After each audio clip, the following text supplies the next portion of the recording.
read via systolic over diastolic reading. So a systolic reading is the pressure when the heart contracts, and the diastolic reading is the pressure when the heart relaxes in between beats. So a normal range is 120 over 80, and some people are a little bit over and a little bit under, which is totally fine. Areas to worry about are hypertension. So anything greater than or equal to 140 for the systolic reading and anything greater than or equal to 90 for the diastolic reading is known as hypertension, which makes a patient at risk for stroke or heart attack. And anything less than 90 or equal to 90 or less than 60 for the diastolic reading can make you at risk for a lack of blood supply to the brain and other organs, which can cause unconsciousness, dizziness. So 3 things that affect blood pressure are diet, exercise, and genetics. So for instance, the leading cause of hypertension or high blood pressure could be poor diet, for instance, eating too much sodium or sugar, no exercise, and sometimes high blood pressure can even run in your family. Additionally, high stress can also cause high blood pressure. Why is measuring and monitoring blood pressure important? It is important because it is an indicator to any potential cardiovascular issues. There are a number of factors and variables that contribute to hypertension or hypotension, both which are life-threatening. So it is important to discuss with your doctor and discuss with your doctor the reading and any potential risk factors so you may live a happier and healthier life. So these are the instruments we use to measure blood pressure manually. We have the stethoscope and we have the blood pressure cuff.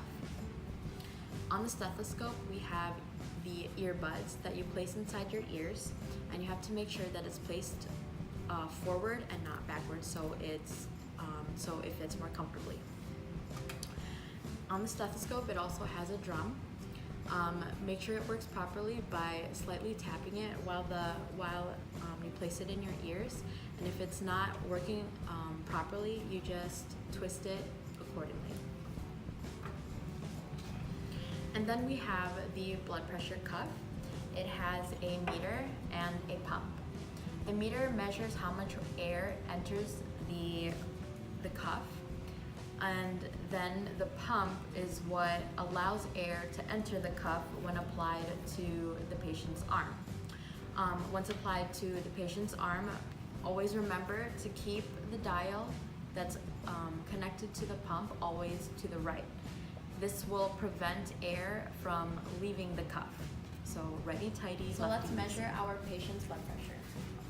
When you apply the cuff, make sure it's not too tight, not too loose, by taking 2 fingers and sliding it underneath the cuff, which indicates that it sits just right.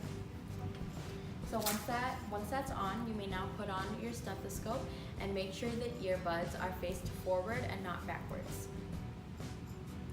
And then make sure that the drum is working properly, and then you may place it underneath the cuff and have it sit right above the brachial artery. And then you may place the meter right on the cuff so you can see how much air you are pumping into the cuff. Then on the pump, make sure that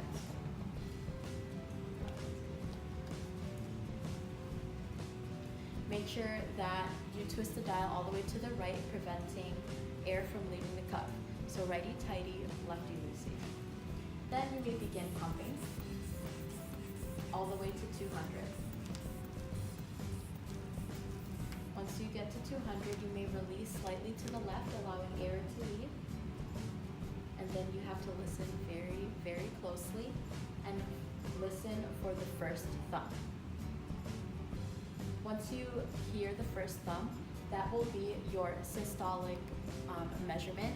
And then as you gradually get lower, you will hear the last thump, which will be your diastolic measurement. So here's a better close-up. Everything is placed where it needs to, and we may begin reading his blood pressure. So for the pump, remember to close the valve all the way to the right to prevent air from leaving the cuff. And you may begin pumping all the way to 200. And then you may release slightly. And then once you hear the first thump, that will be your systolic measure. And then once you hear the last thump, that will be your diastolic measurement. So in this case, my patient's blood pressure was at 118/78, which is normal.